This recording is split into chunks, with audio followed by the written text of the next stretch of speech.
What a beautiful day to spend with a group of beautiful people like you. Lovely.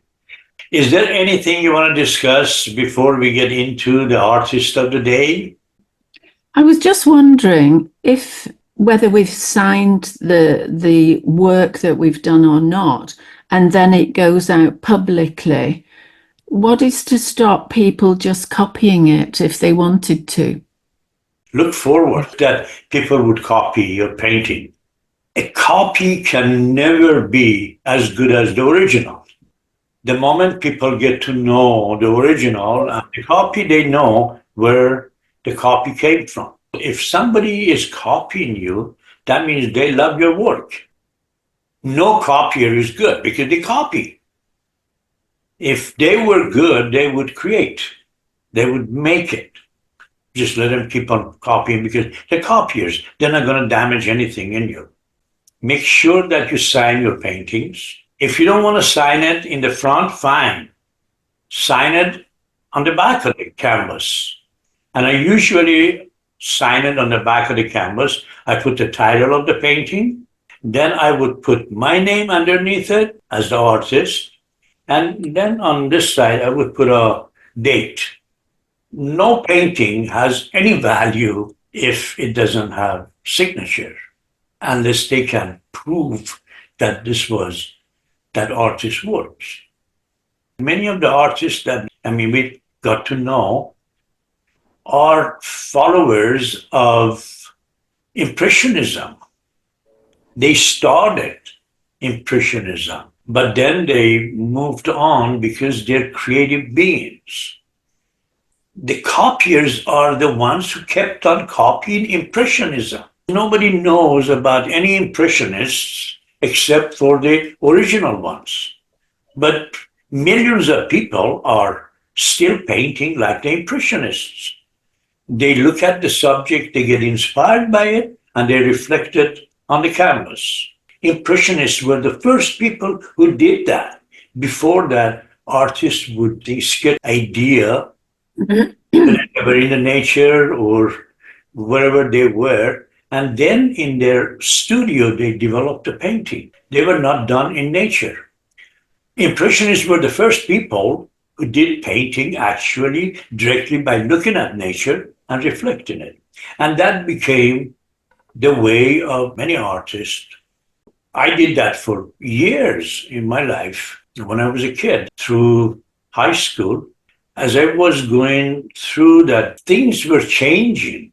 I could feel in my own life and in what's happening. Today is not the world of Impressionism anymore. We're not going outdoors and outside, and we seem to be mainly within our own boundaries. And as a result, the impression doesn't mean much anymore. We don't experience the Impressionism, but we don't get to meet new people. We meet them on the internet. The whole idea of art is to reflect the emotion of people. It's not something for the wall or any of that stuff. It's just the reflection of emotion. Better you can reflect the emotion of people, the greater you will become. And now we're in a different world and we're doing our own new things. And our new things is what lead us to the next level and next level. It's not anything that we plan. In the old time, we could plan, but now we cannot plan anything for the future. Rassouli, I was just going to share some photos of Thirsty really brief, if that's okay with you. Do whatever you feel like it. Yeah, I just wanted to share. Somebody took a picture of us walking in. That's Gitty Rassouli and myself. And Rassouli did a short and impactful program at St. John's Hospital with some of the directors there. And they were so into it. They were, we had to tell them to stop. We received some really good feedback and just new opportunities there. And somebody shared, had a wonderful opportunity to make some art under the direction of an extraordinary local artist, Rassouli, with our DEI council at the hospital. Master Rassouli engaged us to close our eyes and get in touch with our true selves and envision what we see, like a bird hovering over the land. We all had different views, and this was mine. Truly enjoyed an opportunity to have a moment of meditation while sketching this out. I also realized, based on what I put on the canvas, that I might need a toxicology screen. Grateful to have this opportunity to tap into my spirituality with friends. I invite you to take a moment to pause for self-reflection on a deep level and tap into it. A truly liberating experience. Be well. Bravo. Afterwards, they showed us around, and this is where they hold mass daily, and they broadcast it to the patient rooms. So, looking at that possibility of doing some art broadcasts too into patient rooms. So Yes. that's very exciting stuff. I love that. Actually, it's an idea that has been in the back of my mind for a long time. The idea is something that I experienced, and my life is based on that, is balance. If you have balance in life, you can do anything you want to. If you have balance, you can dance to any rhythm that you want to. But first, you have to develop that balance. How you develop the balance is to have the perfect union between your body, your mind, and your soul. Once there is a balance between these three, your life is good, no matter what. Once you have a balance between these three, whatever you create is good, no matter what. The balance is the important thing. And, I've been working on this, developing this balance in people's life, but it's very difficult for people who are occupied with so many things, and they just don't have the time for balancing their life. The idea that was interesting for me was to capture a patient in the bed in a hospital. That's the only time that a person is just waiting, doing nothing, has all the time in the world to be entertained. This is the only time that you could really, truly get to the heart of people.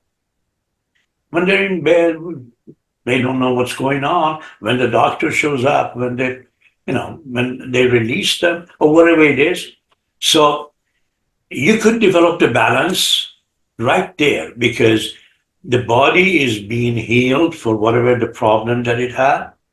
The mind is being developed by the help of the nurses and, whoever is taking care of it. So patient feels that I'm in a good shape and I can relax and all that. But what about the real one? We're all attending to the container, but what about the content? What about our spirit? So here's a time to develop the spirit. And this was the idea that I had, that we could really develop the spirit of people here to put them into balance. So this would be really a perfect healing. It wouldn't be just a hospital for the body or a sanitarium for the mind, whatever. It's a perfect place. And this opportunity has come about. And I'm so excited because not only are we going to have these like a monthly painting sessions that patients or nurses or doctors can come together to be a part of this 2-3 hour session. But more importantly, they're going to be broadcasted on the monitor of the patients. So they get to develop it as well. And hopefully Providence, which is a major, company, would develop that in the other hospitals. And hopefully this becomes a new way of developing healing through hospitals, not just the physical. Wow. That's brilliant. So that's the idea, and the opportunity has come, and we're going to be starting to do that. And that's a good beginning. The interesting thing is that this lady shows up, after the program to me and says, I'm working with the cancer patients, and would you be willing to work with them? And I said, wow, that's my ideal. Because I have worked with so many of my students have had terminal diseases. And throughout the whole process, they could truly, Gitty came by in here. That's okay. I'm bringing you. Oh, you brought me some flowers. Like, is your computer working okay? Yes. Good, thank you. Ah. How sweet. But it was just such a great, we worked really well together. I think the four of us.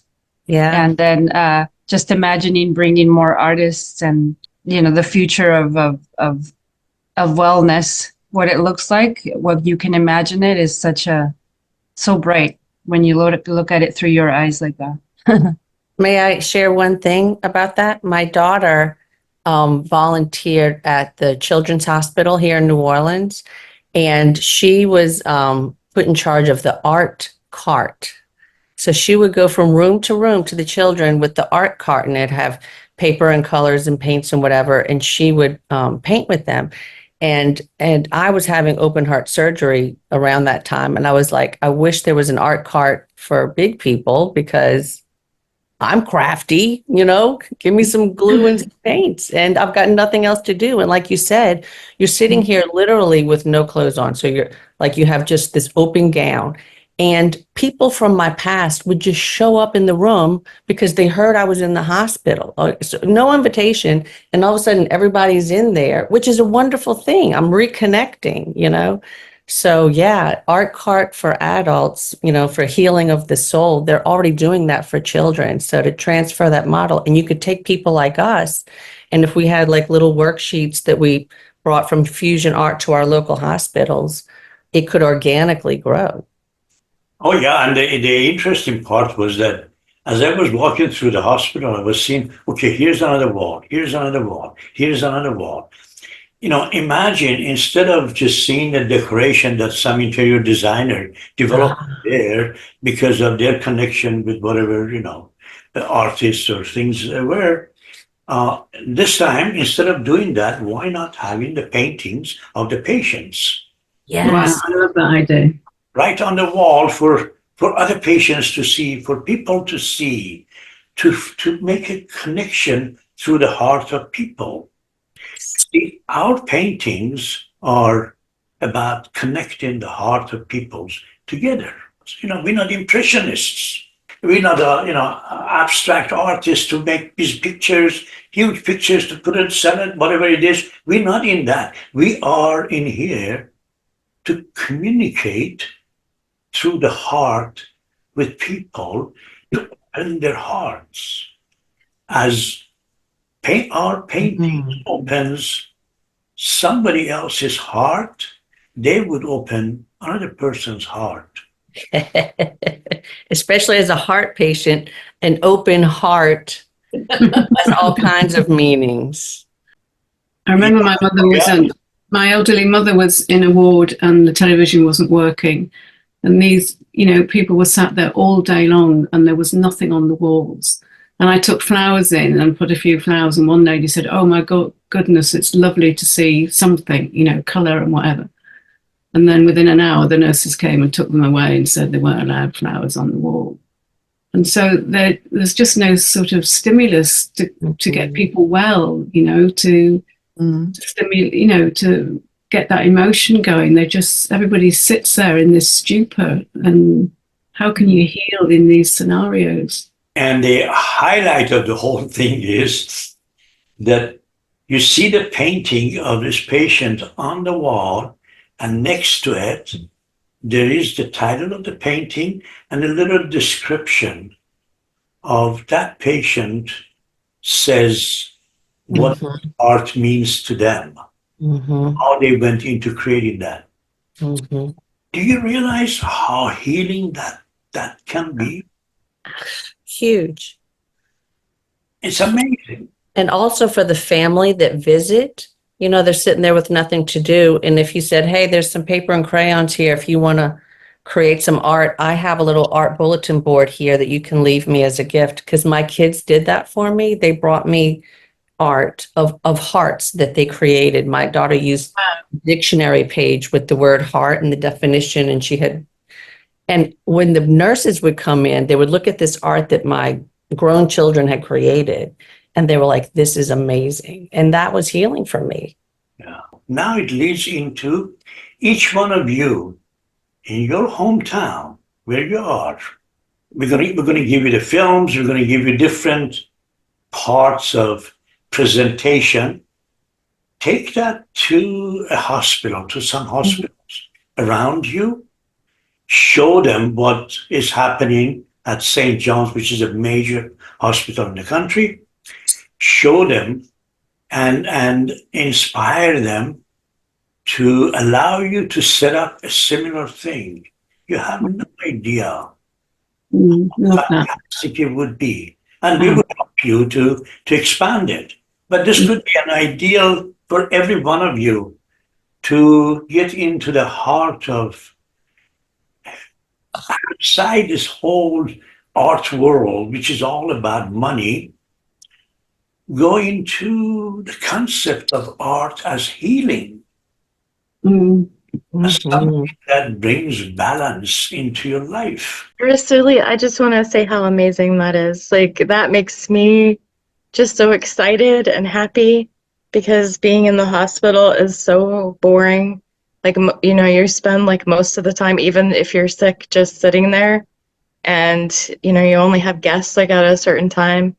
The fact that like everybody's artwork, you know, is so healing and to pass that gift to other patients is amazing. Like I think this is profound and it makes my heart just light up with joy. I'm so excited. You're excited about being in here, but I'm 10 times more excited about you being here because you are a great example of a doctor that I'm looking for.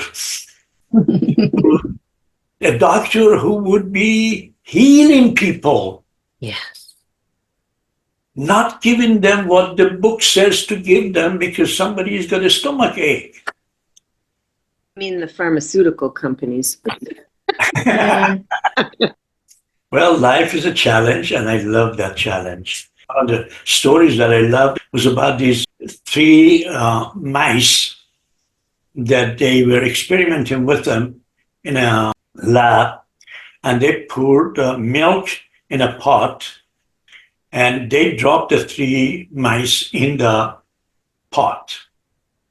The first one just put his hand against the edge of the pot and pulled himself out even before it falls in the milk.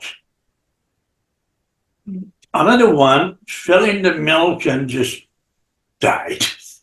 The third one began to moving around and around and around and around and kept on just running and running around this until the layer of butter on top of the milk, and he stepped on it and got out. Wow. That is our life. That is our life. Some people are, you know, they have all the facilities. So when they were born, they use in this facility. So they get out of the milk pot right away because the father had this, the mother had this, all of that. Enjoy life the way it is. Now, some people, which is the majority of us, unfortunately, drown in the milk. And what they make a living, it's not truly living, it's really a dying. It's a longer process of dying that process of living. But true life, joy of life, is to just go around and around and around and make butter on milk in your life. This is the joy of life. The challenge is what I'm looking for and hope that you're all looking for. This is our life. I just loved what you said, Dorinda. Thank you. Life as cream cheese. Art as cream cheese. Yes. Yeah, absolutely. Yeah, I was thinking, Rassouli, your statement about butter. I mean, you're the butter to my artistic heart. Oh, wow. I don't know if I can handle that. Wow. Rassouli's the milkman. He's the milkman. I'm the one who pours the milk in the He's pot. pouring the milk. Causes you to either, just get lost or Yeah. accept the challenge in life. It's the two of them. So at least I give you a chance to develop it into something that nobody has ever done. Otherwise, I don't want to waste my time. I just want to say there is such a strong aspect of self-healing in the process that Rassouli was talking about. It's a portal that you can open into the lives and experiences of the patients. Once you open that portal, it's just amazing how it can be healing. And the healing comes from self-enhancement. It becomes from self-discovery. It becomes for finding the potential, which they never had or they didn't experience before. So that aspect of it is just amazing in the way that patients, people who are interested at the hospital level, especially because of the hospital, as a place of being, it's very interesting to become a major part of your healing process. To begin practicing it, to take the first step towards it with the total confidence and trust. I'm walking on a stepping stone to cross a brook or a river in a fog. So the moment you put your foot on the stone, you see the second one. But you cannot see the 10th stone because it's in the fog. But you have enough trust that you step on the first one and immediately you see the second one out of the fog and you step on the second one and the second one leads you to the third one and it just moves on. That is faith. That's having trust is what you need in life. Having that trust relieves you from so many pains. Imagine you want to cook something. You're cooking something and you're having the stove and you have the pot on the stove.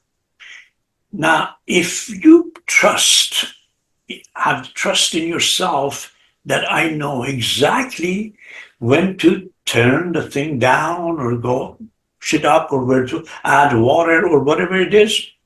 When you have that trust, you can easily go watch TV or go talk to other people with total comfort. But if you don't have that trust in yourself, that I don't know when this is going to happen or how I'm going to handle it, then your life becomes just attending to this pot. Imagine the whole life is attending to a pot that we're cooking. And this is why art is so important in life. Because it is the oil for an engine. You could feed the engine, put the gasoline in the car immediately when it goes down. But you forget to change the oil. You forget to do that and you keep on postponing it. until suddenly there's a smoke coming out of the car. And that smoke that comes out is causing people to say, no, this is wrong. Yeah, this is the way you should do things. And you become sort of a negative person about things. There is that smoke that is coming out of the car. Attempt to change it always as much as you can, because that becomes the foundation for your success. How so? Because you realize that you have the capability to do it. You did it on a canvas, you did it on a piece of paper, and you were happy with it. And now you know that it builds up a confidence to a point that you're not worried about anything in life, not even death. You're not worried about anything. It's that confidence that develops in you. So art, which used to be a verb, to art was meant to connect. That was arting, that was connecting. But art became a commodity and became a part of capitalistic system.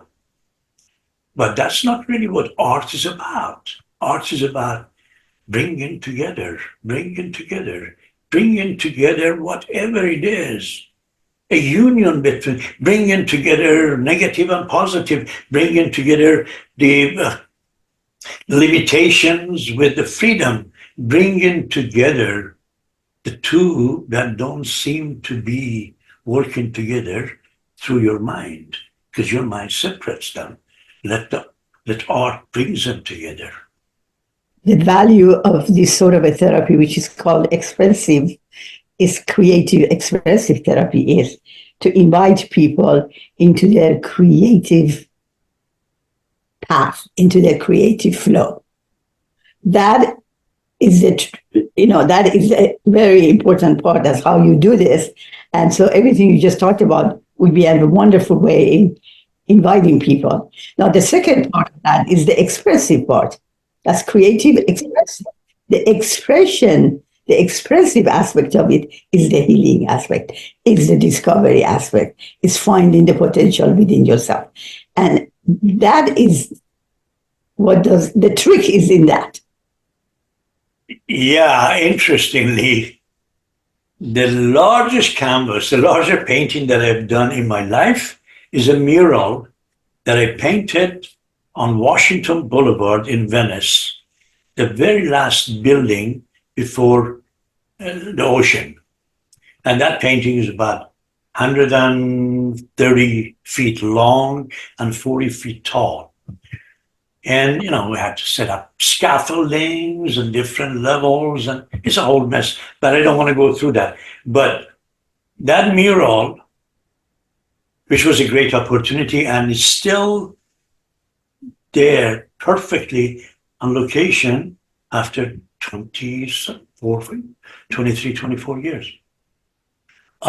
In that mural, I have a verse right on top of that from Rumi, who says, reach higher, reach for your spirit. Reach higher, reach for your spirit. Whatever you think you are, you're greater than that. Rassouli? Yes. I have a friend going to Venice in 2 days. Did you say that was on Washington Street? Yeah, it's on Washington Boulevard, the very last building. Okay. Right before you get to the ocean. So it's right there. Actually, many of the boats on the water, they know exactly when they see the mural, they know they're getting, You brought this thing up. I got to tell you the story. I make it very short for you. The whole concept is it's angel of unity. In New York, they have angel of liberty. Here we have angel of unity. And the angel of unity It's right on Washington Borough. It's the beginning of the connection with the rest of the world. So at that point, from the ocean, there is this angel that comes out of the ocean and brings the continents of the world together and offers it to heavens. So that my painting is this angel is coming out of the water and brings gets energy from divine into her heart and expands the continents of the world.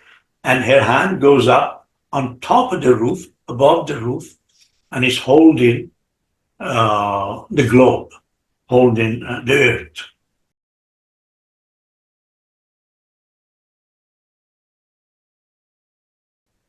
Offering the earth to heaven. And the original, when we did it, the light was coming across the street in there, heading on that globe only at night. So when you walked on the beach, you would see the earth in the sky. Because that image, you could see it like a little moon in the sky in there. But then the neighbors complained that it's too high. It blocks our view of the ocean. So we had to take the globe down. Oh, Now, thanks to lawyers. Some of you are lawyers, but thanks to lawyers that they want to create art too. I've seen it. It's beautiful. I love it. yeah. We've seen it, Sue, haven't we? Yeah. Fantastic. Yeah. Yeah. I put it in the chat in case anybody wants to see it. Whatever you think you are, you're greater than that. You haven't seen it yet. You haven't seen the greatness in you yet. You keep on comparing yourself with other people and you lose that touch into your greatness. And this is really what we need to find about our greatness. That's what this whole idea of painting allows you to get in touch with your greatness, recognizing, yes, I can do it. Yes, I can do it. Yes, I can do something completely different from other people. This is what art can do to us. Give us self-confidence for business, for friendship, for connection with others, for whatever there is, art is needed to give us that confidence to be entering this place, this connection with the knowledge that I'm capable to do whatever I want to do. All right. Now let's see some of the artworks that you have created last week, inspired by the landscapes of Felix Vallotton. We are going to eliminate the discussion that went along with your paintings to save time.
it has been a heart-opening experience versus an eye-opening experience, and the amount of internal knowledge, internal freedom, internal trust in myself as a person and as a beginning artist has been nothing short of miraculous, which is why when the email came for the next set of classes, I think we were the first ones to sign up, because the balance, Rassouli, that you talked about, that balance of body, mind, and soul, this is soul for me.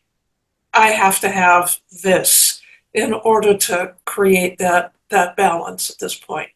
We're developing the self-confidence, not because anybody wants anybody to become a painter or sell paintings or any of that. In fact, don't sell any painting. Just give them away. Just give them away. Give them as gift to your friends and all of that. Don't store them in a closet. It's no use for that. You're going to be painting new things, and you're going to be painting some more exciting things, because your life goes that direction. But when you look at your closet filled with these canvases, you don't even feel like painting anymore. So really the whole concept is that give it away. Give it for birthday to anybody. Even those people who hate painting, give it to them. It's not going to be thrown away, at least as a gift. They're going to put it somewhere in the wall, in the toilet, or wherever they put it. Doesn't really matter. The idea is to just give them away. Just be generous. Be generous. You were created to guide people. You were created to bring them together. You were created as Moses. And this is what we need to really look into that. Be a guide for other people to take them into the safety zone. Rassouli, I tell everybody, I talk about y'all all the time because I'm annoying. And I tell them that you're the reincarnation of Rumi, because you're just so amazing with your words, but it comes from just such a deep-rooted soul and an old soul, like from centuries and centuries. You've like earned this special light, and you bring that to all of us. Thank you. You know, actually my journey began with throwing my books in the wells like Rumi. Shams told him that if you want to take a journey into the infinity, get rid of your books. And Rumi, having these, he's a major scholar with all these books that are all handwritten and all that, he says, drop them in this well. And only copies of the books that exist, they're not printed or anything. But when he dropped all his books in the well, that's when he began becoming Rumi. I thought that, you know what? I'm going to throw all of my ideas that I had, whatever I've learned from whatever sources, throw them away and go back to whatever comes from my heart. And that was where my journey began. And this is hopefully where your journey continues to be, to connect with your heart, not just to be a painter, to paint or any of that. This is just an example of something to do, to feel good. But what comes out of it is what we're looking for.